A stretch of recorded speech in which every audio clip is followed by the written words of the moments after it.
Bueno, vamos en este momento con Rosario Martínez, analista en temas migratorios. Rosario, buenas tardes. Bienvenida a TN23. Muy buenas tardes, Sandy Carías. Gusto de saludarle nuevamente y un gusto de estar compartiendo con ustedes, aunque es un día triste de luto para Guatemala, ¿verdad? Por el fallecimiento de estos connacionales que todavía hace falta de identificar, pero seguramente las familias estarán muy afectadas. Rosario, ¿cuál es la responsabilidad de las personas que trasladan migrantes? ¿Tienen algún tipo de responsabilidad en este caso cuando obviamente se enlutan familias y se pierden vidas? Efectivamente, hay que tomar en cuenta que estas estructuras de coyotaje, y en este caso particular, parte de esa estructura son las personas que movilizan del punto de origen, en este caso Guatemala, hacia los Estados Unidos particularmente, pues lo hacen a través de una cadena de transportes y quienes hacen este servicio. Sin embargo, ellos tratan de eludir cualquier responsabilidad en estos hechos y lo que sabemos es que regularmente abandonan las unidades y desaparecen para evitar que sean perseguidos legalmente. Y eso dificulta, sobre todo también porque las personas que todavía quedan vivas en estos hechos lamentables, pues no tienen información del piloto o chofer que ha realizado esta movilización y efectivamente entonces quedan impunes. Entonces, lo que sucede al final es que esta cadena opera en total impunidad y corrupción para que permita que los migrantes irregulares tengan estas lamentables situaciones.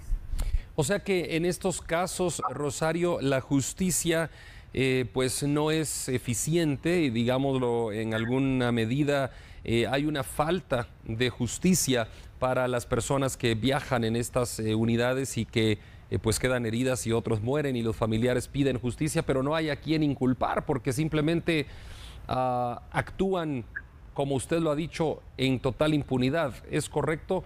¿No se podrá perseguir al dueño del vehículo? Digamos, tendría que aparecer a nombre de alguien, ¿no? Pero ¿cómo más o menos es esto?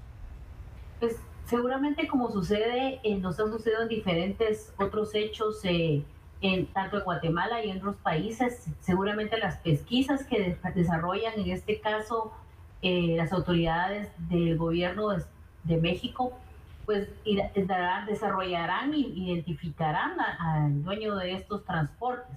Pero este proceso, igual que la repatriación, puede tardar muchísimos meses e inclusive años para dar con el paradero del dueño y asegurar que de alguna manera es el responsable directo por ser propietario de la unidad.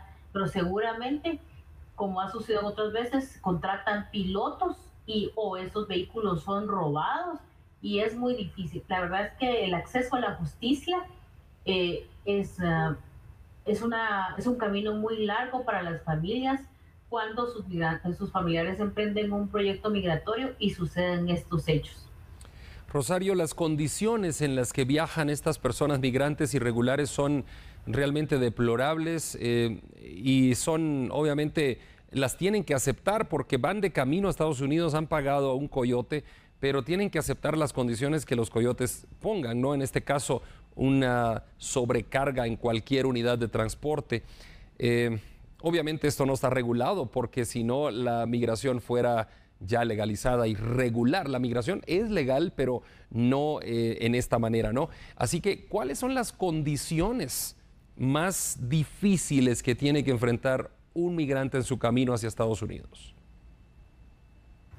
Como bien lo ha dicho usted, Andri, la situación de irregularidad los expone a ellos a aceptar estas condiciones donde pasan hambre, son hacinados en espacios pequeños cuando están esperando los puntos para movilización, viajan en este tipo de transporte que son transportes regularmente de carga, donde llevan algún otro tipo de material y no representa condiciones para que pueda transportar personas. Por eso hemos tenido lamentablemente desde los choques que ha sucedido en carretera por conducir en alta velocidad, así como se ahogan dentro de estos containers porque no hay condiciones para que puedan respirar, además de las condiciones insalubres. Y todo esto por tener la posibilidad de mejorar sus condiciones económicas los vulnera. Dentro de las entrevistas que hemos realizado, ¿verdad? Hemos encontrado historias muy tristes, inclusive mujeres que viajan embarazadas, que pierden a sus bebés por bajar en estas condiciones. Y eso lo que los expone cuando viajan de manera irregular y realizan ese tramo con estas estructuras que no tienen ninguna condición de seguridad en el trayecto, y tampoco se hacen responsables en el momento de situaciones como la que el día de hoy sucedió y en otras anteriores. Entonces es muy complejo y lamentable, pero son las condiciones a las que se exponen los migrantes irregulares en su trayecto. Rosario, una última pregunta. Hoy nos enteramos de 14 personas fallecidas en este accidente ahí en el río. Mi pregunta es, ¿cuántas personas pasarán hacia Estados Unidos en ese trayecto mexicano, en diferentes tipos de transportes, sin que nos demos cuenta? Porque obviamente no hay un accidente, no hay algo que nos alerte que van personas migrantes. Si hoy nos damos cuenta de esto es porque hubo un accidente, de lo contrario no estuviéramos hablando de esto, ¿no? ¿Cuántas personas calcula usted que pasan diariamente hacia Estados Unidos por territorio mexicano? De acuerdo a los datos de la patrulla fronteriza, pues hace un reporte que en los puntos de frontera pueden pasar hasta 20,000, 30,000 migrantes que son detenidos en la siguiente frontera, en este caso en el sur de México.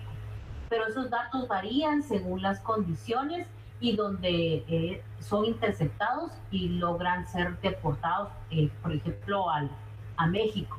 Pero en realidad no hay datos que sean eficientes y que nos puedan proyectar cuál es el tránsito que ocurre. Lo que sí tenemos, por ejemplo, son los datos a nivel global, que por ejemplo la Comisión Nacional de Migrantes de Guatemala, CONAMIGUA, ha reportado que alrededor de 1,200 personas guatemaltecas intentan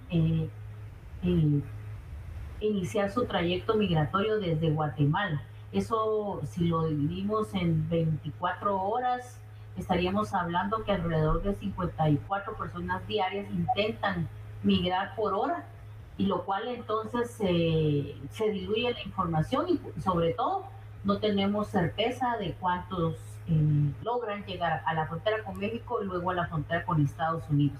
Es un dato que con el cual no contamos, pero nuestras comparaciones, estimaciones, regularmente las hacemos con base en los reportes que hace la patrulla fronteriza de Estados Unidos y el Instituto Nacional de Migraciones de México. Sin embargo, sabemos que por puntos ciegos pasan muchos, y sobre eso también seguramente desaparecerán migrantes. Algunos fallecerán en el trayecto, a los cuales no podemos tener información ni acceder.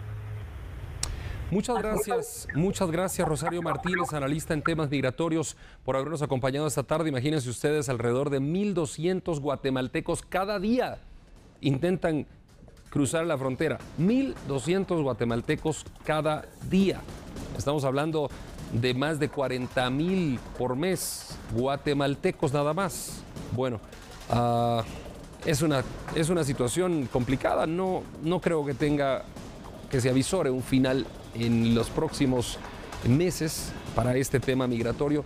Hay que entrarle con más fuerza y con diferentes estrategias para tratar de frenar la migración irregular.